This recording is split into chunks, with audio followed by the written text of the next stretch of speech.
Bismillahirrahmanirrahim. In this lecture, we will discuss about elementary signals. अब जैसे कि आपके सामने है, by using these elementary signals, we can model any signal in the environment. जैसे कि आपको एक टूल्स होते हैं ना, या जिस तरह एक मैकेनिकल टूल किट होती है जिससे गैराज वाले के बाद जिससे वो हर काम कर सकते हैं, किसी तरह का भी काम हो वो सारे उससे परफॉर्म कर सकते हैं। तो उसके बाद डिफरेंट कैटेगरीज कर लो। इस तरह समझो कि ये सिग्नल्स के जो एलिमेंट्री सिग्नल्स वो बेसिक सिग्नल्स हैं जिससे बाकी दुनिया के जितने भी सिग्नल्स हैं हम मॉडल कर सकते हैं। मीन्स यूँ समझें कि हम सारे सिग्नल इन सिग्नल्स को मिला जुला के कोई ना कोई जिस तरह का भी सिग्नल हुआ उसकी मॉडल का बना सकते हैं। तो सबसे पहले हमें पता होना चाहिए कि बेसिक सिग्नल्स कौन से हैं। सो यहाँ पर उसको हम इंट्रो करेंगे। तो पहला सबसे सिग्नल है यूनिट स्टेप सिग्नल। सबसे बेसिक और सबसे पहले सिग्नल हमेशा सिग्नल्स में हम जब बात करते हैं तो ये आता है। ये कौन सा सिग्नल होता है? हम जैसे ग्राफिकल फॉर्म में आपने देखा था सिग्नल को हम जब रिप्रेजेंट कर रहे थे तो दो थे, एक्स और वाई, जिसमें एक ओरिजिन होती है, एक पॉजिटिव साइड होती है, दूसरी नेगेटिव साइड। तो ये जो आपका यूनिट स्टेप फंक्शन होता है, जैसे हम नाम से अंदाज़ा लगा लें यूनिट, ये यहाँ पर इसका वाई एक्सिस मीन जो पॉजिटिव टाइम की साइड होती है वहाँ पे उसकी वैल्यू 1 हो, mean T greater than or equal to 0 पे इसकी वैल्यू 1 हो, और टी लेस देन 0 पे जब हो तो उसकी वैल्यू 0 हो। तो ये सबसे बेसिक सिग्नल जिसको स्विचिंग वगैरह के तौर पे भी समझा जाता है कि जैसे स्विच हो रहा हो कि मिसाल तौर पहले कुछ भी नहीं चल रहा था, पास वैल्यू कुछ भी नहीं थी, पास वो घर में आप स्विच चला रहे हैं, पहले नहीं चला, जैसे आपने स्विच ऑन किया फॉर सपोज उसकी वैल्यू 1 रखी हुई है, आपने एम्पलीट्यूड है, तो वो बस उसके बाद जितना भी टाइम है वो ऑन ही रहेगा। तो ये एक यूनिट स्टेप फंक्शन इस तरह का ही है जिसमें t ग्रेटर देन वैल्यू जब 0 हो तो वैल्यू 1 है, जब t लेस देन 0 हो तो वैल्यू 0। ये एक बेसिक टाइप सिग्नल है। दूसरा टाइप है जिसको हम कहते हैं यूनिट रैंप फंक्शन। ये यूनिट रैंप फंक्शन में क्या होता है? इसमें क्या होता है कि आपके मिसाल लो t लेस देन अगेन 0 पे इसकी भी वैल्यू 0 है, मगर जैसे ही टाइम बढ़ता जा रहा होगा टाइम के साथ साथ इसकी वैल्यू भी उस हिसाब से बढ़ेगी, जैसा कि आपके सामने एक स्लोप बना हुआ है। तो इस वजह से t greater than or equal to 0 पे इसकी जो वैल्यू वही होगी जो टाइम की होगी। फॉर सपोज 1 सेकंड में इसकी वैल्यू 1 होगी, 2 सेकंड में इसकी वैल्यू 2 होगी, एंड सो ऑन। तो इस तरह का ये यूनिट स्टेप फंक्शन जो है एक स्लोप बनता है। और आप नोट करेंगे वहाँ पे यूनिट रैंप फंक्शन की मैं बात कर रहा हूँ, उसका एक स्लोप बनता है। यूनिट स्टेप पे क्या होता है? एकदम एक स्टेप बनता है, जस्ट लाइक स्विच। ये एक slowly gradually with respect to the time बढ़ता है। तो ये इस तरह का सिग्नल कहलाता है unit ramp function. Third parabolic function. Parabolic function या पैराबोलिक सिग्नल। पैराबोलिक सिग्नल में क्या होता है? अगेन टी लेस देन पे 0 ही होता है ये, मगर जैसे ही टाइम बढ़ता है ये यूनिट रैंप में क्या हो रहा था, वहाँ पे जैसे जो टाइम था वही उसका एम्पलीट्यूड था, mean time is equal to 1 second था, तो यहाँ पर भी 1 था, मगर यहाँ पर कुछ अलग कहते हैं। यहाँ पर क्या होता है? टाइम का स्क्वायर हो जाता है। तो जब स्क्वायर होती है चीज़ तो वो एक पैराबोलिक ये शेप लेता है, जहाँ पे एकदम ऐसा ऐसा चल रहा होता है और एकदम एक सहज आ जाती है। तो इस तरह के सिग्नल को हम पैराबोलिक सिग्नल कह देते हैं। ठीक है, और इसका ये मैथमेटिकल फॉर्म में हम लिखते हैं इसको आप। अच्छा, यू ऑफ टी यहाँ पे इसलिए लिखा हुआ है, इसका अगेन वही मतलब ये यू ऑफ टी पे मतलब लेस देन टाइम 0 पे ये वैल्यू 0 है, और ग्रेटर देन 1 पे क्योंकि वैल्यू u की 1 होती है और u1 को जब मल्टीप्लाई करते हैं जो भी वैल्यू होती है वो एक्चुअल वैल्यू आ जाती है। इस वजह से यहाँ पर इसको T square divided by 2 value है, सो वही वैल्यू है।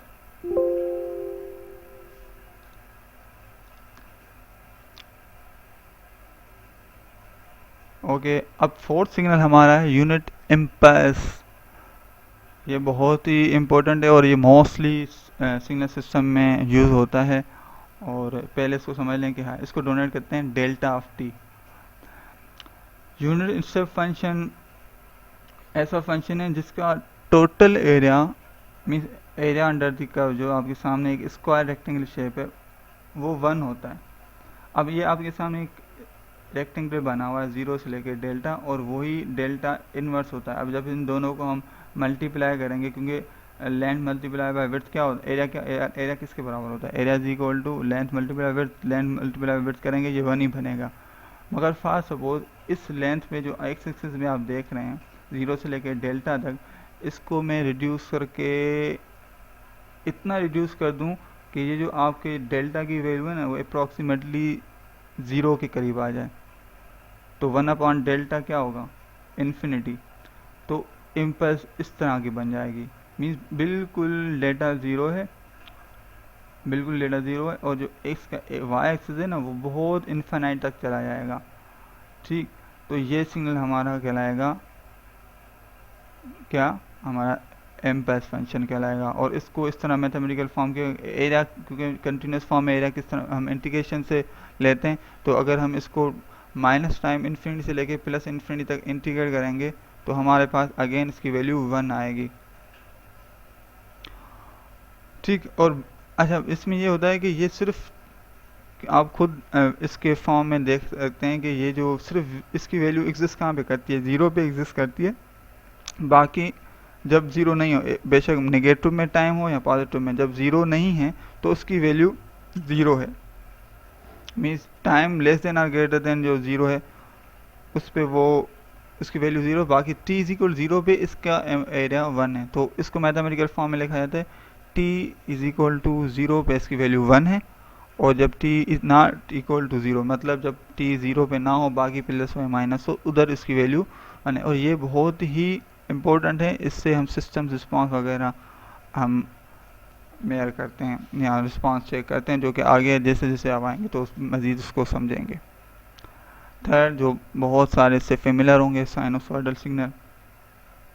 वो कौन से होते हैं, जिनका साइन शेप होता है, जो 0 से स्टार्ट होता है और एक प्लस और माइनस में एक वैल्यू पे ऑसिलेट करता है, और उसकी फ्रीक्वेंसी होती है, उसका एक फेज़ होता है, और इसका एम्पलीट्यूड होता है, और उसको मैथमेटिकली फॉर्म जो कि ट्रिग्नोमेट्री से हम लेते हैं, x of t is equal to s sine a is equal to amplitude, omega t जो यहाँ पे हमारा शो कर रहा है फ्रीक्वेंसी को, और phi is equal to phi जो उसके एंगल है।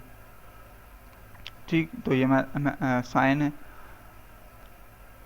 अच्छा, ये डिफरेंट फेजेस पे है, मतलब ये 0 फेज पे, जहाँ जब 0 से स्टार्ट करते हैं, जब 180 फेज हो तो ये कम्प्लीटली इसके इनवर्स हो जाता है। जब 90 फेज हो तो वो साइनोसाइडल सिग्नल, हम जिसको कॉस भी लिखते हैं, तो ये कॉस सिग्नल आपके सामने। अच्छा, अब हमारा अगेन एक सिग्नल और सिग्नल साइनम सिग्नल। अब इसमें क्या होता है, यूनिट स्टेप फंक्शन को अगर हम पहले हमने नोट किया होगा, उसमें देखा था हमने क्या था कि जब लेस देन 0 टाइम हो, जब नेगेटिव टाइम हो तो उसकी वैल्यू 0 होती है, जब टाइम ग्रेटर देन 0 तो उसकी वैल्यू 1 होती है।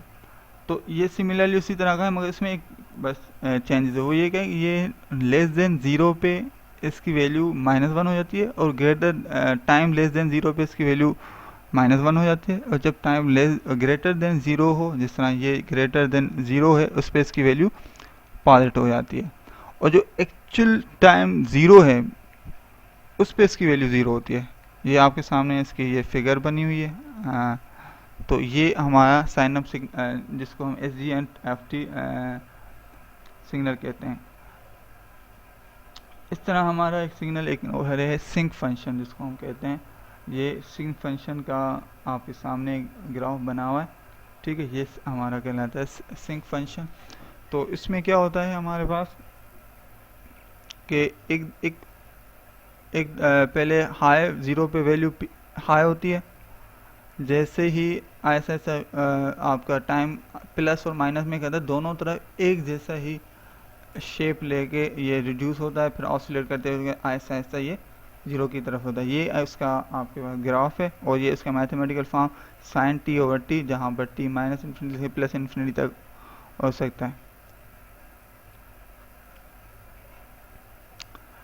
एक और टाइप के सिग्नल जो हमारे हैं बेसिक एलिमेंट्री सिग्नल्स में, वो है एक्सपोनेंशियल फंक्शन या रियल सिग्नल्स। उसमें क्या होता है, जिस तरह हमारे पास सिग्नल्स जो है ना वो स्लोली एंड ग्रेजुअली बढ़ते हैं या स्लोली एंड ग्रेजुअली रिड्यूस होते हैं। ठीक, इसका एग्जांपल वो जिस तरह आपके सामने है, ये एक माइनस इन्फिनिटी से लेके ऐसा ऐसा आ रहा है और ये सिग्नल टाइम जीरो पे इसकी वही एम्पलीट्यूड होगा जो इसका कोएफिशिएंट है। जिस तरह यहाँ पे कोएफिशिएंट ए है तो यहाँ पर भी ये ए हो गया जीरो पे।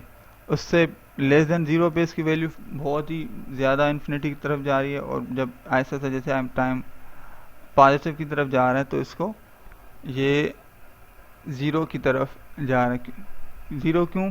क्योंकि ये माइनस में है, यहाँ पर ई पावर माइनस बीटा टी, क्योंकि बीटा की वैल्यू नेगेटिव में है तो वन जैसे एक्सपोनेंट नेगेटिव में होता है ये ऐसा ऐसा रिड्यूस होता है। अगर ये यही एक्सपोनेंट पॉजिटिव में हो तो ये वैल्यू ऐसा ऐसा बढ़ती जाएगी, जिस तरह ये आपके सामने देख रहे हैं।